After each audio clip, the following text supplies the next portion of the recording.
Philippe, nous avons eu un aperçu d'une autobiographie te concernant avec l'interview de Seb. Aujourd'hui, je voudrais que tu nous parles de l'autobiographie en 5 petits chapitres de Portia Nelson. Une autre autobiographie. Une autre, oui. Bon, avec plaisir. Bonjour à toutes, bonjour à tous. Nous vous embrassons. C'est la 50e. Oui. Je le signale, c'est quand même pas rien. C'est la 50e semaine d'affilée où vous avez une vidéo de notre part. Donc surtout, n'oubliez pas, abonnez-vous, il clique, il s'abonne, il fait un petit sourire et nous, on est super contents. Et n'oubliez pas non plus de faire un petit commentaire, de nous dire qu'est-ce qui vous intéresse, qu'est-ce que vous voulez qu'on traite, on le fera avec plaisir. Alors Portia Nelson. Portia Nelson, c'est une actrice américaine qui est née en 1920 et qui est décédée en 2001. Elle écrivait aussi un peu et un de ses écrits que je trouve un bijou, un vrai petit bijou, nous explique le processus. C'est quoi un processus? Dans notre société, on voudrait tout mettre dans des tableurs Excel qui disent que c'est oui ou non, c'est noir ou blanc, c'est on ou off. Ça ne marche pas comme ça. Les processus de transformation sont beaucoup plus complexes que ça et mettent du temps à s'installer. Et c'est ce qu'elle nous explique en quelques lignes, et puis ensuite je vous ferai un petit commentaire et un lien avec ce qu'on avait déjà abordé à la dernière vidéo. Allez, c'est parti? C'est parti, nous t'écoutons Philippe. Autobiographie en 5 petits chapitres de Portia Nelson.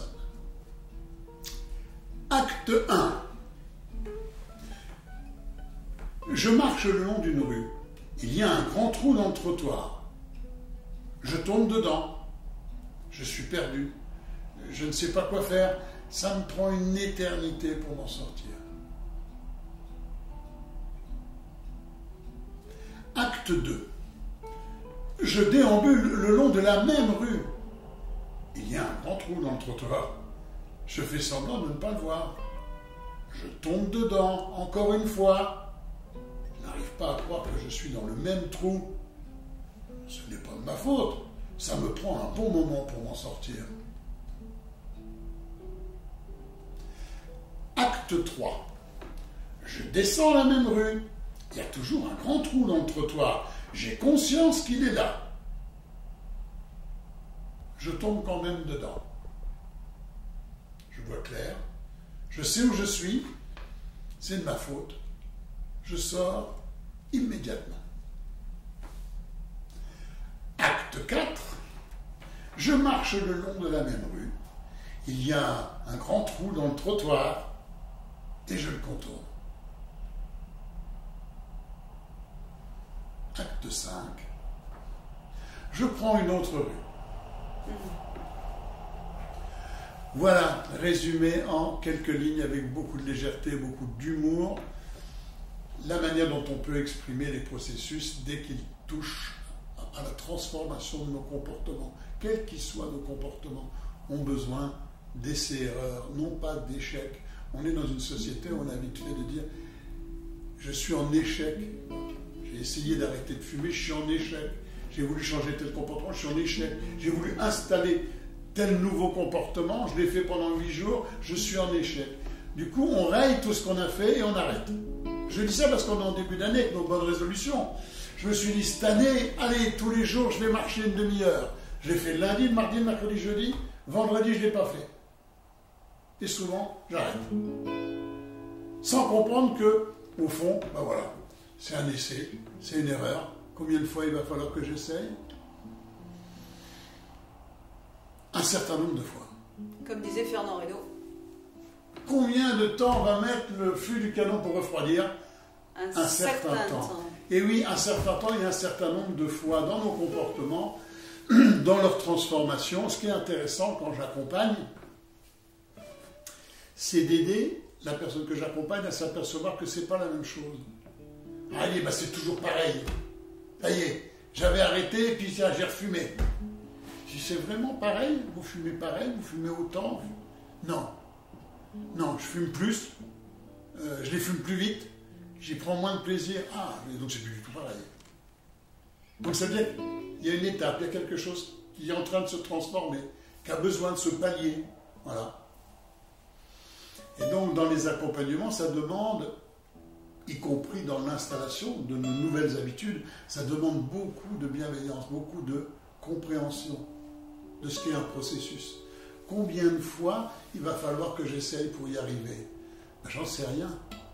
Au fond, si vous vous souvenez, quand vous avez eu des enfants, combien de fois est-ce que vous avez douté de leur capacité à marcher en vous posant la question combien de fois ils vont mettre un genou à terre avant de réussir à marcher et à gambader? Jamais. Vous avez ouvert vos bras, vous avez dit viens mon petit, viens. Jamais vous vous êtes posé la question il n'y arrivera jamais, il est mauvais, je suis nul. Je suis nul. Ça fait 150 fois que je tombe, je suis nul. Jamais un enfant ne se pose la question, jamais un parent ne se pose la question. Et je pense qu'ensuite ça se gâte. Et donc dans nos psychés, à l'intérieur de nous, on est dans des notions de on-off. Je gagne ou je perds, tout est fait comme ça. C'est noir ou c'est blanc. J'ai réussi ou j'ai perdu. Ça ne marche pas comme ça. Les processus de transformation, ben ça s'accompagne, ça met du temps et ça nécessite d'intégrer la notion d'essai et d'erreur. D'accueil aussi, de compassion aussi pour la personne que nous sommes à certains moments de notre vie. Voilà, ça demande du temps, de la patience. Oui. Donc voilà, j'ai beaucoup de mal avec toutes les solutions magiques. Parce que quand je regarde les gens sur 15 ans, pas simplement sur 3 mois, sur 15 ans, quand je regarde ceux qui sont souvent fiers d'avoir mis en œuvre des choses, mais avec beaucoup de violence, j'ai fait ceci, j'ai arrêté avec beaucoup de violence, c'était dur, mais j'ai réussi. Alors le risque, c'est qu'on voit ce problème se réapparaître d'une autre manière dans le temps et à d'autres endroits. Donc ça veut dire qu'on n'a pas vraiment fait le travail profondément. Je pense en particulier au problème des addictions, voilà, de ceux qui ont arrêté à un moment l'alcool à 25 ans, ils ont fumé comme des fous, et à 35 ans, ils ont arrêté de fumer, mais alors ils ont commencé à manger comme des fous. Et que toute leur vie, au fond, ils n'ont fait que de déplacer leurs problématiques d'addiction. Donc il y a des tas de comportements, autres d'ailleurs que les problèmes d'addiction, hein, qu'on a besoin de transformer ou qu'on a envie de transformer. Ça demande, tu as raison, de la compassion, de les accueillir, de nous accueillir comme nous sommes à un instant. Tu disais quoi? La patience. Hein? Je disais la patience aussi. Ben oui, la patience. Les gens qui ont des pics de colère ou des pics d'agressivité comme ça ne va pas se transformer du jour au lendemain. Également de se faire confiance. Ça va se transformer. Si j'en ai envie et besoin, ça va se transformer. C'est sûr. Ça demande de cheminer le long de cette rue. Et puis voilà. Et d'accepter des essais et des erreurs et non pas des échecs.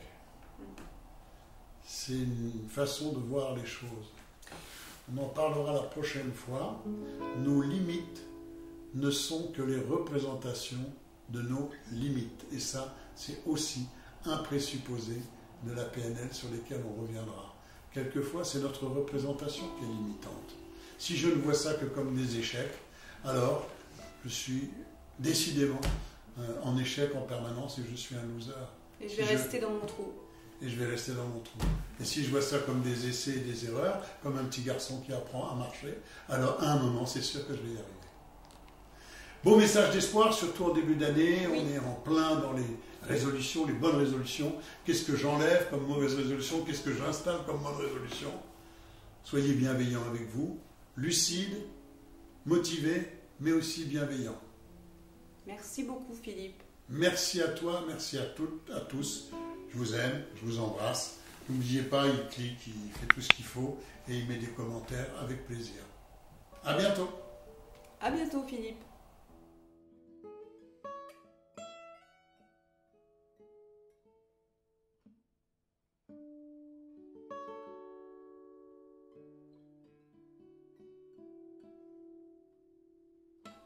Bon, ben, je suis tout seul ou quoi? C'est quoi ce travail? Eh oh, Marie! Hey, ah, viens, Marie! Mais oui, viens. je suis là. Qui d'autre? Bonjour. Voilà. Camille! Viens, Camille. Ça va, Camille? Salut. Salut! Sandrine? Elle est où, Sandrine? Je suis là. Ah, Sandrine. Sandrine. Salut, Sandrine! Qu'est-ce que tu nous manques? Steve? Ouais, Salut. salut Steve! Salut, Steve. Ça va? Ça va. Et puis, ben, il nous manque le photographe. Oui, le vidéaste célèbre. L'unique. Salut Luciano. Hello. Salut. Vous êtes prêts pour la photo? Oui, On y souriez. va.